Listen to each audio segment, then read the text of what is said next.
Akshaya Ansari and this is question number 7 of exercise 11.1. So in this question we have to given the perimeter of a rectangle is 130 centimeter. Means एक rectangle का जो perimeter है वो 130 centimeter है. If the breadth of the rectangle is 30 centimeter, अगर उस rectangle की breadth 30 centimeter है, find its length, तो उसकी length find करो. Also find its area and उसका area भी find out करो. तो इस क्वेश्चन में पहले हमें जो जो चीजें गिवन है उसको हम एक साइड में नोट कर लेते हैं. जैसे कि हमें यहाँ पर perimeter of rectangle already given है.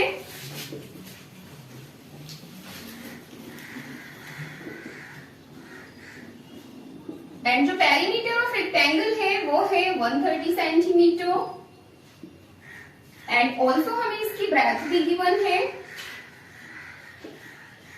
तो इसकी जो ब्रेथ है वो है 30 centimetre. And we have to find here its length because we don't know what is the length. तो इसकी लेंथ को फाइंड आउट किस टाइप से करेंगे? इसकी लेंथ को जब हम फाइंड आउट करेंगे तो हमें सपोर्ट लेनी होगी इस पेरीमीटर ऑफ रेक्टेंगल की, जो कि 130 सेंटीमीटर गिवन है.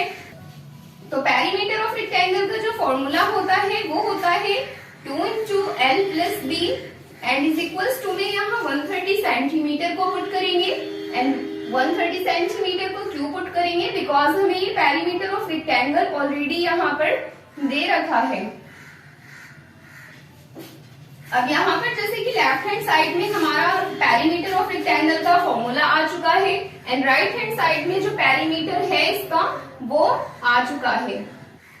अब जैसे कि यहाँ पर 2 कॉमन में है तो 2 को एज इट इज कॉपी करेंगे एंड लेंथ की प्लेस पर हमें लेंथ की वैल्यू को पुट करना है. बट लेंथ की वैल्यू तो इसमें क्वेश्चन में गिवन ही नहीं है, तो इस लाइन में हम लेंथ की प्लेस पर ओनली एल को ही पुट करेंगे. देन बी की प्लेस पर ब्रेथ की वैल्यू को पुट करेंगे एंड जो ब्रेथ की वैल्यू है वो 30 सेंटीमीटर है. And in the right hand side 130 centimetre will be as it is. And अब जैसे कि इधर लेफ्ट हैंड साइड में ये 2 एल के साथ में पहले मल्टीप्लाई हो रहा है एंड उसके बाद इस 2 से मल्टीप्लाई करेंगे इस 30 सेंटीमीटर को. So after multiplying it will be 2 into L will be 2L and plus will be as it is here. 2 into 30 will be 32 60 centimeter and is equals to 130 centimeter. And after it we can see here the 60 is added with this 2L and now we need to transfer this 60 in the right hand side and we'll transfer this 60 in the right hand side. So it will be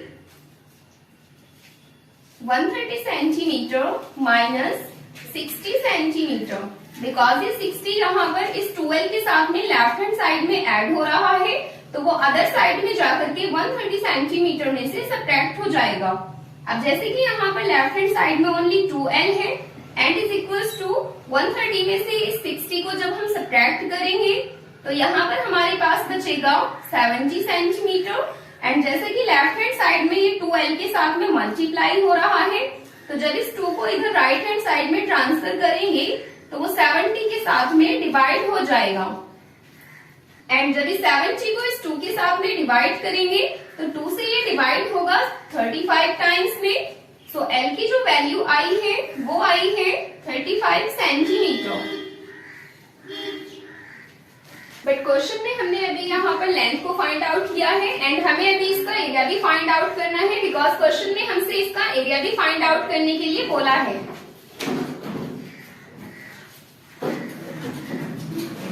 So we have to write here area of rectangle. So area of rectangle is equals to length into breadth.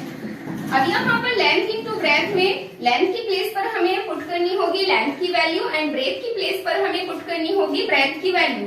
तो जो length की value है वो हमने अभी अभी find out की है जो है 35 सेंटीमीटर. एंड जो ब्रेथ है ब्रेथ की प्लेस पर हमें ब्रेथ की वैल्यू को पुट करना होगा. ब्रेथ की जो वैल्यू है वो है 30 centimetre.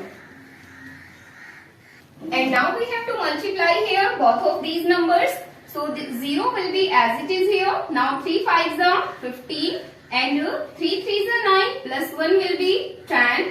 So it will be 1050 centimeters square. We have found here length and also we have found here the area of rectangle. So this was the answer of this question, and now let's come to the next question.